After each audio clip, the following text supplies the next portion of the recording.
Guys, figure I haven't shown you the honeypots for a while, so it's good a time as any. They are a wee bit more active now.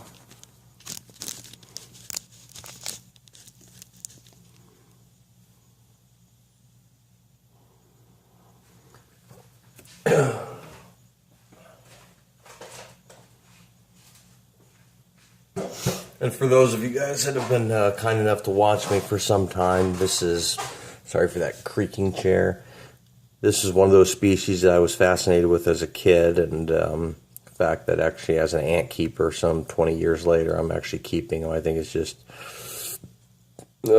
beyond cool.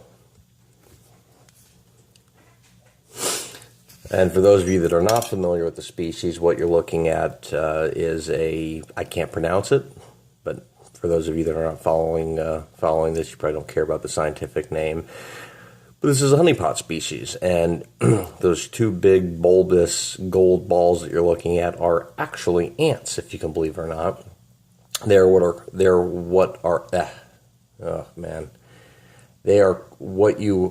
are called repletes.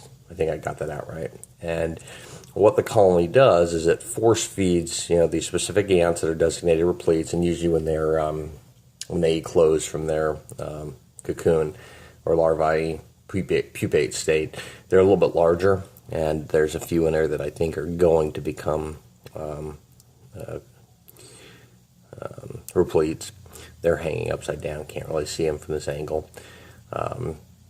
Anyway, so what the rest of the colony does is they force feed these ants until their gaster swells, as you can see, several times larger than the actual ants themselves, and it acts as living storage. Food and food in nature will mold, and so you can't leave. They can't leave it in. They can't leave it in a nest for an extended period of time. So by creating living storage, it's and I've heard both. I've heard this is undigested, fully digested. I don't really know, but by the living storage, which you see here, they can leave food in there for extended periods of time. So during the winter months when food is scarce, these ants will actually regurgitate that food back up to sustain the colony. So they are just an awesome species to keep. I'm very lucky to have them.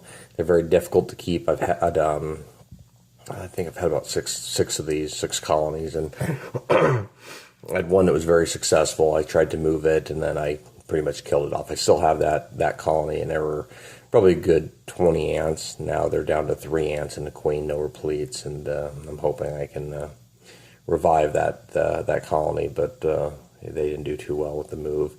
This has been a very successful one. The repletes are monstrous, bigger than my previous colonies, but they are difficult to keep, I'm finding, opposed to other species like the Novamasters, which are incredibly easy thus far. I haven't lost a queen yet.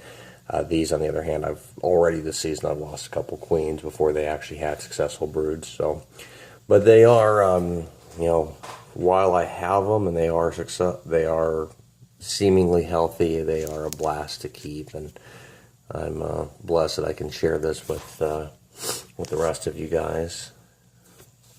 I usually keep the nest blacked out, so they don't like the light. So they're moving the brood to darker parts of the nest that the light isn't. Pretty much the whole nest is bright. Anyway, so those repletes are kind of cool. You can see that they're translucent. You can see the ants walking behind. I think that's super cool. And so there's eggs in there. You can see that to the left of the watering tower, and healthy larvae. So it's great to watch, or great to see.